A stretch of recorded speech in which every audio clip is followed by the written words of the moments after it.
जय श्री हरि।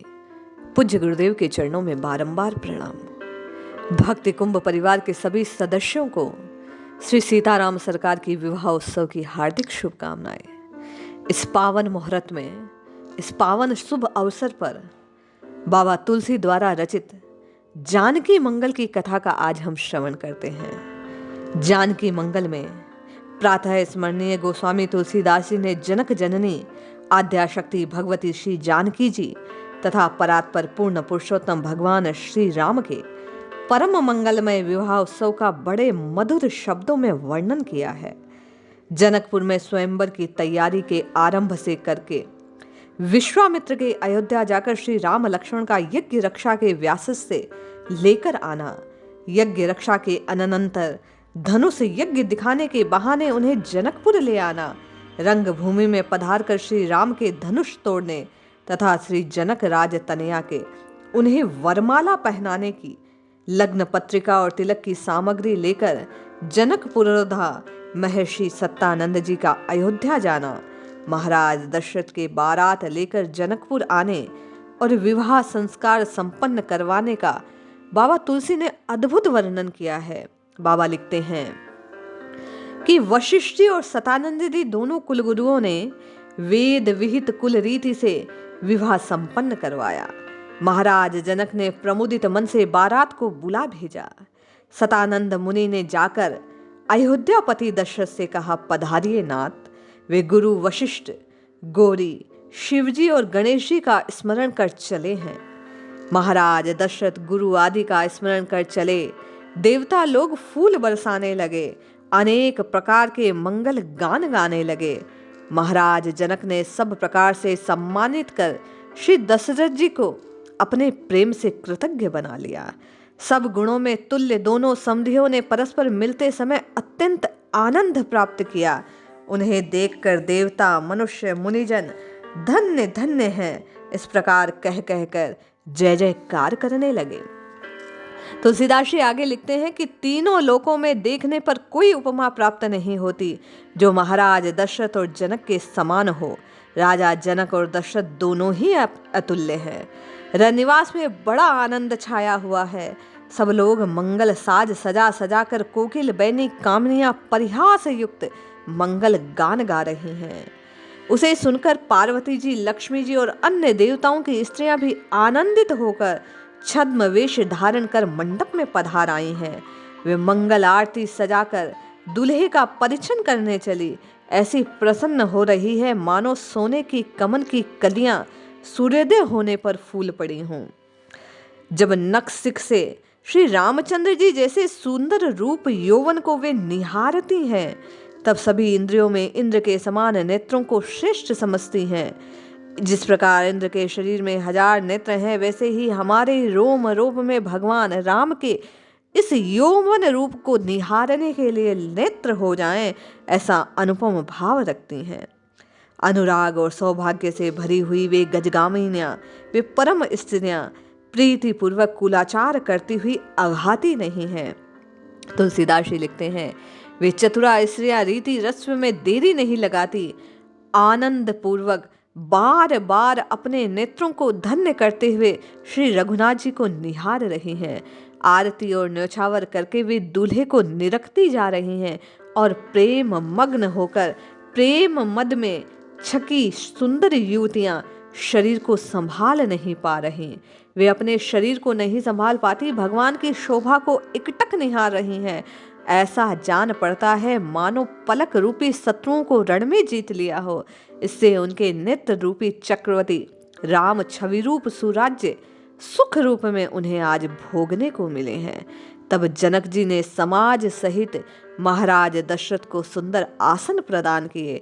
कौशिक मुनि और वशिष्ठ जी ने पूजा करके नवीन वस्त्र आदि अर्पित कर महाराज दशरथ की पूजा की, सम्मान दिया, विधि को पूर्ण करवाया है। फिर जानकी जी की कुछ सखियां श्री रामचंद्र जी को अर्घ्य देती हुई मंडप में लेवा लाई। वे आनंद उमंग से मनोहर मंगल गान करती हुई मोहित कर रही हैं। दूल्हे राम का मंडप में विराजमान हो संपूर्ण संसार को आज नेत्र सुख प्रदान कर रहे हैं। आज भगवान राम का रूप ऐसा अद्भुत लग रहा है कि हर नर नारी केवल राम को निहार रहा है और अपने नेत्रों को कृतकृत्य कर रहा है। भले ऐसे लगते हैं मानो वसंत ऋतु में कामदेव वन के मध्य शोभा पा रहे हैं। बाबा तुलसी ने इस बीच भगवान राम की शोभा का अद्भुत वर्णन इस रूप में किया। जहां जिस प्रकार की वैदिक कुल रीति कुल व्यवहार की आवश्यकता थी, दोनों पुरोहितों ने इस मंगल में प्रसंग में संपन्न करवाए हैं। राजा जनक ने वर का पूजन करके सुंदर सिंहासन राम जी को प्रदान किया। सखियां आज्ञा पाकर दुल्हन को लेने चली गई। स्त्रियों के झुंड में जानकी जी स्वभाव की शोभा पा रही हैं। सरस्वती जी भी उपमा न पाकर कहने से लजाकर वहां से चली गई हैं। ऐसा अद्भुत रूप है मां जानकी जी का। दुल्हा और दुल्हन को देखकर स्त्री पुरुष हर्षित हो रहे हैं। क्षण क्षण में गीत गा रहे हैं, नगारे बज रहे हैं। देवता लोग प्रसन्न होकर आकाश से पुष्प वर्षा कर रहे हैं। सुवासनी दुल्हा और दुल्हन का नाम ले लेकर मंगल गान गा रही हैं। कुमार कुमारिया कल्याण के लिए गणेश जी और पार्वती जी का पूजन कर मिथिलापति ने अग्नि स्थापन कर कुश और जल लिया। कन्यादान की विधि को आज संकल्प पूर्वक पूर्ण करने का आह्वान किया। महाराज जनक ने संकल्प करके शील सुख और शोभायमान श्री जानकी जी को राम नाम को अर्पित कर दिया। जैसे गिरिराज हिमवान ने शंकर जी को पार्वती जी को तथा सगर ने भगवान श्रीहरि को लक्ष्मी जी समर्पित की, उसी प्रकार आज राजा जनक ने संकल्प करके मां जानकी का हाथ भगवान राम को समर्पित कर दिया।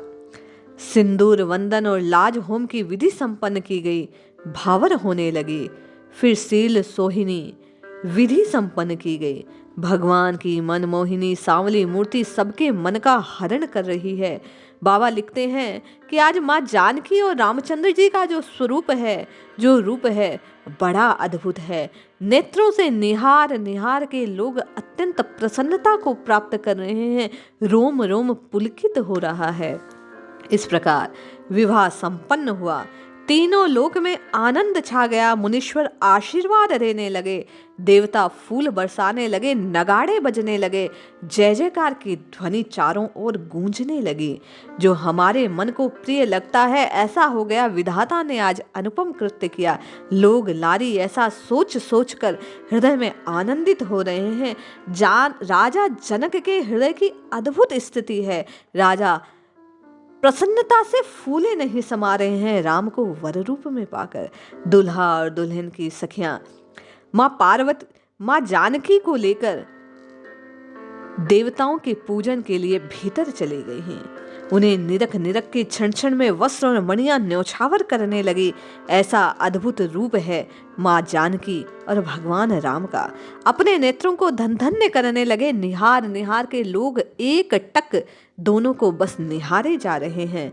जिस समय जानकी जी के भाई की आवश्यकता थी नेकचार के लिए, उस समय मां जानकी भूमि सुता है, इसलिए पृथ्वी के पुत्र मंगल स्वयं वहां पधारे हैं। अपने को छिपाकर सब रीति रस्मों को उन्होंने आज सुंदर संबंध भाव से संपन्न किया है। चतुर स्त्रियां वर और मां जानकी जी को कुलरीति सिखाती हैं। लहकोरी की विधि कर समय गाली गाकर सुख मनाती हैं। जुआ खेलने में चतुर स्त्रियां बड़ा कौतुक कर रही हैं। हार जीत का बहाना करके कौशल्या और सुनैना दोनों रानियों को गाली देती हैं। ऐसा मंगल मोद मनाती हैं, मंगल गान करती हैं, लोकाचार को संपन्न करती हैं। जानकी जी की माता मन में आनंदित हो आरती उतारती है। उस समय आनंद को कौन कह सकता है।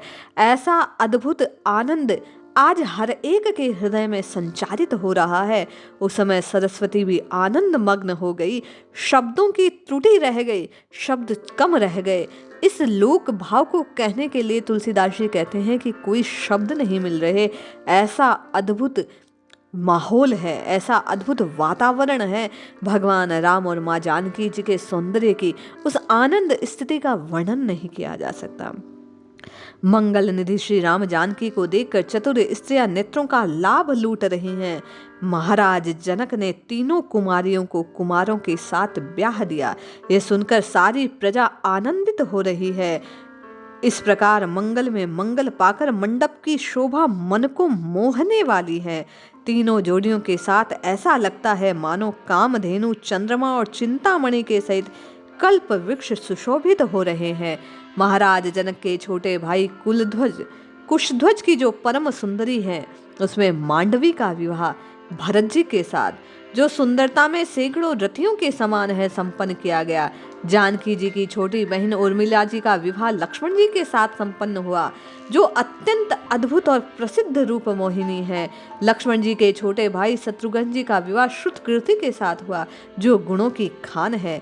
श्री रामचंद्र जी के विवाह के समान ही तीनों का विवाह संपन्न हुआ। इस प्रकार विधाता ने सभी को जीवन का फल और नेत्रों का फल दे दिया। दास दासी, घोड़े, हाथी, सोना चांदी, वस्त्र, मणियां आदि अनेक प्रकार की दहेज सामग्री राजा जनक ने आज समर्पित की है। दान, आदर, सत्कार और पढ़ले प्रेम द्वारा महाराज जनक ने सबको परितृप्त कर दिया है। विवाह अद्भुत रूप से संपन्न हुआ। तुलसीदास जी लेते हैं कि ऐसी बड़ी सुहानी रात्रि है। स्त्रियां मधुर गान गा रही हैं, नगाड़े बज रहे हैं, बाजे बज रहे हैं, भोजन पान से निवृत्त हो महाराज ने आनंद बनाकर जनवासे को चले हैं।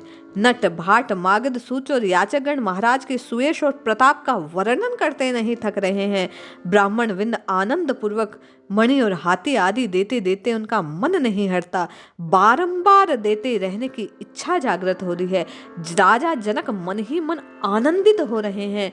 इस प्रकार महाराज जनक ने आज मां जानकी और राम जी के विवाह को संपन्न किया, आनंद मनाया। स्त्रियां बारंबार इस जोड़ी को निरख निरख कर अपने नेत्रों को तृप्त कर रही हैं। ऐसा अद्भुत माहौल है, वातावरण है। आज राम और जानकी के विवाह को देख देख कर सब आनंद और मोद मना रहे हैं। बाबा तुलसी ने जानकी मंगल में बड़े अद्भुत रूप में मां जानकी और भगवान राम के विवाह उत्सव को वर्णित किया है। जय श्री हरि।